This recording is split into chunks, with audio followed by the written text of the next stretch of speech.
Well, time out. I'm not going to take it down because I stand by what I tweeted. Skip, let me finish. All right, okay. Go ahead. No, you go. Go ahead, let's go, Jen. Okay. I mean, I cannot even get through a monologue without you interrupting me. After his debacle with Shannon Sharpe. You hate to see it.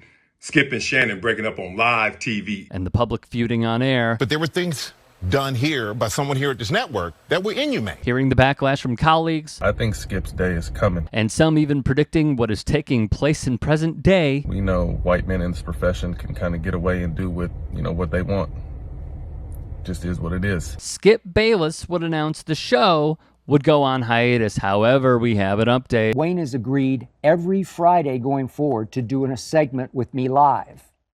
He might not always be in studio depending on his schedule, but he's going to join me every Friday for a segment, I don't know, 12, 15 minutes. If he's hot, if he's rolling, maybe we'll keep him a couple segments if he has the time. That you can look forward to. I like to say that I see things and say things others don't.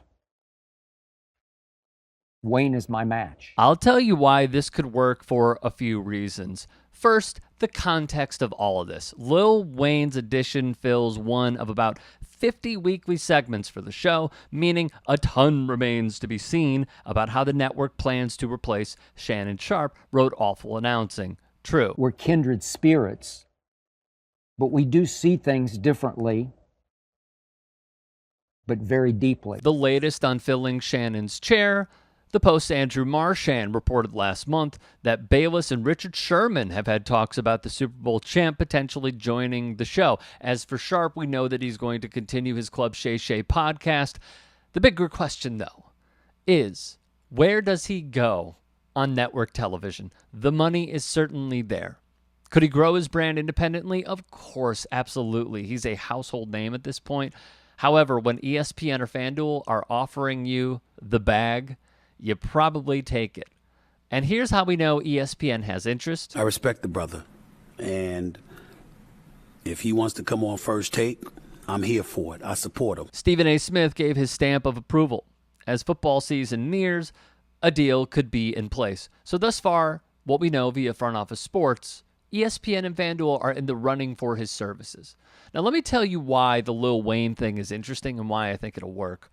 First, with a lot of his concerts, you don't know if he's going to show up on time. I believe that he will for this because of the kinship that he has with Skip Bayless. Second, Shannon Sharpe's burner and other popular social media accounts are going to feature his takes, which I think was a major key to success for Shannon Sharpe. Was everyone growing tired of Skip Bayless, but him offering the platform to Shannon Sharpe to give his opinion on pretty much anything, it usually slapped pretty hard. And it grew in numbers year over year. And he became more and more popular. I believe that model is going to lead to success for Lil Wayne. Third, the unconventional route of sports media and particularly sports media hosts has certainly evolved from the I'm going to wear a suit and tie. As we have evolved in this industry, it's gone from Tony Kornheiser's to the Camerons and Maces doing their thing on their show, giving different opinions, non-suit and tie opinions. Those who are surrounded by many athletes that can give insights, or, and this was a big problem with some other former athletes that are now on networks, let's say, the conflicts of interest.